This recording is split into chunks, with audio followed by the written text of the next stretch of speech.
Hi friends, అందరికీ నమస్కారం అండి. తెలంగాణ రాష్ట్ర వ్యాప్తంగా ఆసరా, చేయూత పెన్షన్ లబ్ధారులకు సంబంధించి ప్రభుత్వం నుంచి ఇప్పుడిప్పుడే ఇంపార్టెంట్ ఫ్లాష్ అప్డేట్ అయితే రావడం జరిగిందండి. సో, ఈ నెలకు సంబంధించి కీలక మార్పులు అయితే చేశారనమాట. సో, దాంతో పాటు ఈ నెల పెన్షన్లు ఎప్పటి నుంచి ఎప్పటి వరకు అందించబోతున్నారు. అదేవిధంగా ఈ రోజు ఉన్నటువంటి టాప్ 5 ముఖ్య అప్డేట్స్ ఏంటనేది తెలుసుకుందాం. తేదీ చూసుకున్నట్లయితే ఏప్రిల్ 23వ తారీఖు అండి. చివరి వరకు చూడండి, అర్థమవుతుంది. మరోసారి ఛానల్ వస్తే వీడియో కింద నల్ల కలర్ సబ్స్క్రైబ్ బటన్ అయితే ఉంటుంది, దానిపైన నొక్కండి. సబ్స్క్రైబ్ అవుతారు. Bell button all notification activate చేసుకోండి. చూస్తున్నారు కానీ లైక్ చేయడం అనేది మర్చిపోతున్నారు అనమాట. వెంటనే లైక్ చేయండి. వీళ్ళకైతే వెళ్ళిపోదామండి. అంటే ఎల్పిజి గ్యాస్ సిలిండర్ సంబంధించి ఒక అప్డేట్ ఇచ్చారనమాట. సో మనం ఎందుకంటే గ్యాస్ సిలిండర్ వాడుతుంటాం కదా, ఇరు రాష్ట్రాలకు సంబంధించి కేంద్రం నుంచి కొత్త కొత్త అప్డేట్స్ అయితే మార్గదర్శక అయితే రిలీజ్ చేస్తున్నారు. తాజాగా వచ్చేసి ముఖ్యంగా గ్యాస్ సంక్షోభాన్ని తలెత్తే విషయంలో అత్యంత పారదర్శకత ఉండేందుకు గాను ఎల్పిజి గ్యాస్ సిలిండర్ డెలివరీ వ్యవస్థను మరింత ఈజీగా సురక్షితంగా చేసే ప్రయత్నం అయితే చేయడం జరిగిందనమాట. ఎందుకంటే ఇవన్నీ కూడా ఇప్పుడు కొత్త పద్ధతిలోనే వినియోగదారులకు ఎల్పిజి సిలిండర్ అందజేస్తున్నారు. గతంలో కంటే మార్పులు చేశారని చెప్తున్నారు. ఈ విధానం వల్ల ఎల్పిజి సిలిండర్ డెలివరీ సమయంలో వినియోగదారులు తమ మొబైల్ ఫోన్కి వచ్చేటువంటి డెలివరీ అథెంటికేషన్ కోడ్ అనేది ఒకటి ఉంటుంది, ఓటీపీ అనుకోవచ్చు. ఎవరైతే బుక్ చేస్తారో ఆ బుక్ చేసిన నెంబర్కి ఓటీపీ అయితే వస్తుంది అనమాట. ఈ కోడ్ లేకుండా గ్యాస్ సిలిండర్ అనేది అందజేయరు. డిఏసి వ్యవస్థ అంటే వన్ టైం పాస్వర్డ్ అనమాట ఓటీపీది. సిలిండర్ బుక్ చేసిన తర్వాత వినియోగదారులకు వారి రిజిస్టర్డ్ మొబైల్ నెంబర్కి అయితే ఒక ప్రత్యేకమైన కోడ్ అనేది వస్తుంది. ఇంటి వద్దనే సిలిండర్ అనేది వారు అంటే ఇచ్చేటప్పుడు ఈ కోడ్ను డెలివరీ వ్యక్తికి చూపించాలి.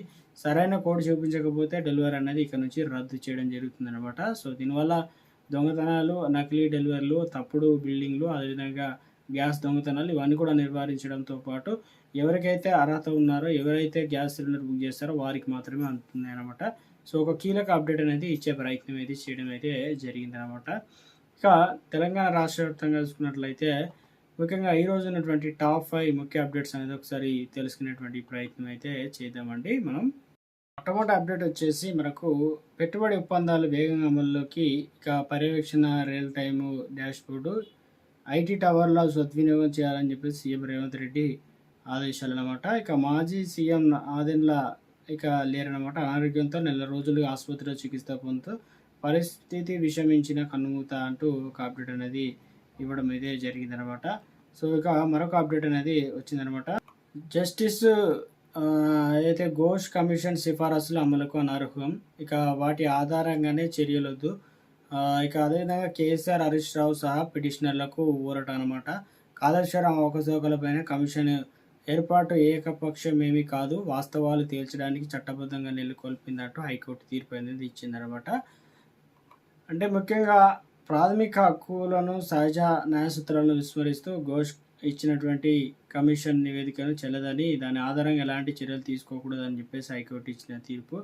ముఖ్యంగా హైకోర్టు తీర్పు సర్కారుకు చెంపబెట్టు అంటూ వెంటనే మేడిగడ్డకు మరమ్మతులు చేయాలంటూ హరీష్ రావు అయితే ప్రభుత్వాన్ని డిమాండ్ చేశారు. మంత్రి ఉత్తమ్ కుమార్ రెడ్డి కాళేశ్వరం అవకతవకలపై బాధ్యులకు హైకోర్టు క్లీన్ చిట్ ఇవ్వలేదు, 3 బ్యారేజీల పునాదులు అనుమానాస్పదంగా ఉన్నాయని నిపుణులంతా అభిప్రాయపడ్డారని వెల్లడించారు.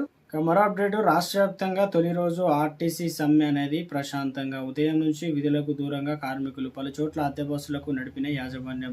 సో ప్రయాణికులకు ఇబ్బందులు, ప్రైవేటు వాహనాల్లో అధిక ఛార్జీలు వసూలు చేస్తున్నారు. ఇక నేడు అన్ని డిపోల్లోనూ మహాధర్నా అనేది నిర్వహించబోతున్నట్లు చైర్మన్ అనేది ఐకాసా చైర్మన్ చెప్పడం జరిగిందనమాట.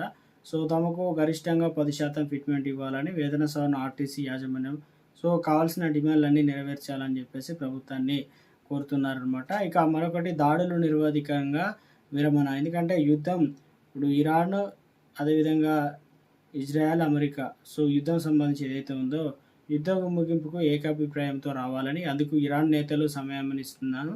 అమెరికా అధ్యక్షుడు వ్యాఖ్యలు అప్పటిదాకా దిగ్బంధనం కొనసాగుతుందని స్పష్టీకరణ తెలియడం జరిగిందనమాట. అయినా తగ్గని ఉధృతులు. హర్మోజ్లో 3 నౌకలపై ఐఐసి కాల్పులు అంటూ వాటిలో ఒకటి గుజరాత్కు వస్తుంది, అంటే భారతదేశానికి వస్తున్న నౌకపైన కూడా కాల్పులు జరిగాయని చెప్పేసి చెప్తున్నారు.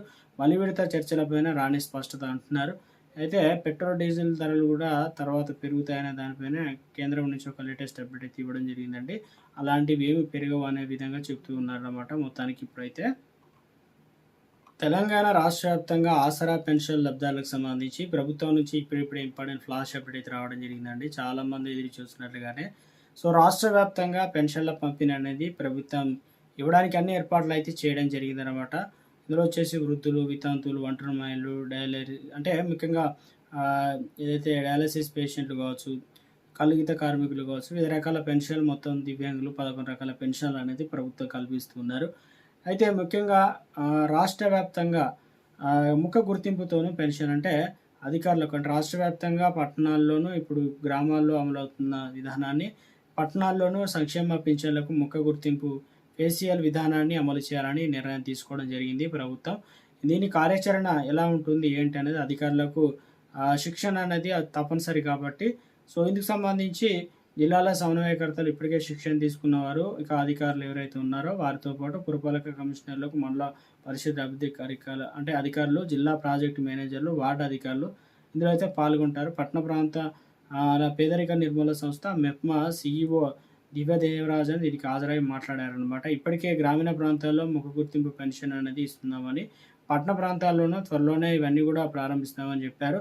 అనర్హులను ఏరివేసడమే దీని యొక్క ప్రధాన ఉద్దేశం అనమాట. చనిపోయిన వారిని పేర్లను తొలగించాలి, అర్హులకే పెన్షన్ అందజేయాలని చెప్పేసి ఈ విధానం ముఖ్య ఉద్దేశం అని చెప్పారు. శిక్షణ పొందిన వారంతా ఆయా జిల్లాలకు వెళ్ళి అక్కడ సిబ్బందికి శిక్షణ ఇచ్చిన అనంతరం అమలు చేస్తామని చెప్పడం అయితే జరిగింది అనమాట. దీనివల్ల ముఖ్యంగా ఆసరా పెన్షన్లు ఏదైతే ఉన్నాయో పెంపు కోసం ఎదురు చూస్తున్నారు కదా. సో ఇప్పుడు ప్రస్తుతం తెలంగాణ రాష్ట్ర వ్యాప్తంగా కొత్త పెన్షన్లు అనేది ఇవ్వడానికి ప్రభుత్వం ఏర్పాట్లు చేసింది. అయితే పట్టణ ప్రాంతంలో ఇటీవల కాలంలో ముఖ్యంగా ఒక 50,000 మందిని తీసుకుంటే అందులో 5,000 మంది ర్యాండమ్గా దాదాపుగా అనర్హులుగా తేలారు. సో కొంతమంది ఏమో చిరునామా ఎక్కడో ఉంది, వారి తప్పుడు అడ్రస్. కొంతమంది ఏమో ఉద్యోగులు సైతం అంటే కాంట్రాక్ట్ అవుట్సోర్సింగ్ ఉద్యోగులు సైతం ప్రభుత్వ ఉద్యోగులు దీనిలో చేతి వాటం కనిపించారనమాట.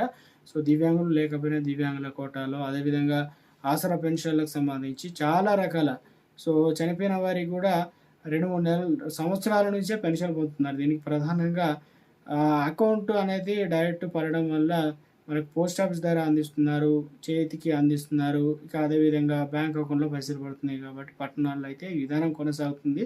అందుకని చెప్పేసి చాలామంది అనర్హులు ఉన్నారు. ఇక నుంచి ఈ విధానం వల్ల చెక్ పెడతారనమాట. అనర్హులను ఏరివేసి వారి ప్లేస్‌లో కొత్త వారికి అవకాశం అయితే కల్పించడానికి ప్రభుత్వం ఏర్పాటు చేసింది అంటున్నారు. అదేవిధంగా తెలంగాణ రాష్ట్ర వ్యాప్తంగా ఆసరా పెన్షన్లకు సంబంధించి ప్రభుత్వం ఇప్పటికే దరఖాస్తులు అనేది తీసుకోవడం జరిగిందనమాట. వాటిపైన పరిశీలన అయితే స్టార్ట్ చేశారు అధికారులు, ఉన్నతాధికారులు. సో తెలంగాణ రాష్ట్ర వ్యాప్తంగా పెన్షన్లకు సంబంధించిన పంపిణీ అనేది ప్రభుత్వం ప్రతి నెల కూడా మనకు మార్చి నెల పెన్షన్లు, ఏప్రిల్ అంటే ఏ నెల పెన్షన్ ఆ నెల పెన్షన్లు ఇవ్వరు కాబట్టి ఒక నెల పెన్షన్లు తర్వాత నెల అందిస్తారు. సేమ్ ఇప్పుడు ఈ నెలకు సంబంధించిన పెన్షన్లు చివరి వారం అయితే రావడం జరిగిందనమాట. సో అందుకని చెప్పేసి తెలంగాణ రాష్ట్ర వ్యాప్తంగా ఈ నెల మనకు రేపు లేదంటే ఎల్లుండి ఈరోజు కూడా కొన్ని జిల్లాలకు ఇచ్చే అవకాశాలు అయితే ఉందన్నమాట పెన్షన్లు. ఆ జిల్లాలకు సంబంధించిన నోటిఫికేషన్ అయితే వస్తుంది. ఒకవేళ వచ్చిన వెంటనే జీవో రూపంలో అఫీషియల్గా ఎంత ఇస్తారు ఏంటి అంటే పెన్షన్లు పెంపు ఇస్తారా లేదంటే పాత పెన్షన్లు ఇస్తారా అనేది ప్రభుత్వం నుంచి ఎప్పటికప్పుడు ఏ చిన్న అప్డేట్ వచ్చినా వెంటనే వీడియో రూపంలో అందించడం జరుగుతుందండి. ఒకవేళ తీసుకుంటే ఏ జిల్లాకు పెన్షన్ తీసుకున్నారో ఎంత మొత్తం అనేది కూడా కామెంట్ సెక్షన్లో కామెంట్ చేయండి. మిత్రులందరికీ కూడా ఉపయోగపడుతుంది అనమాట. Thanks for watching.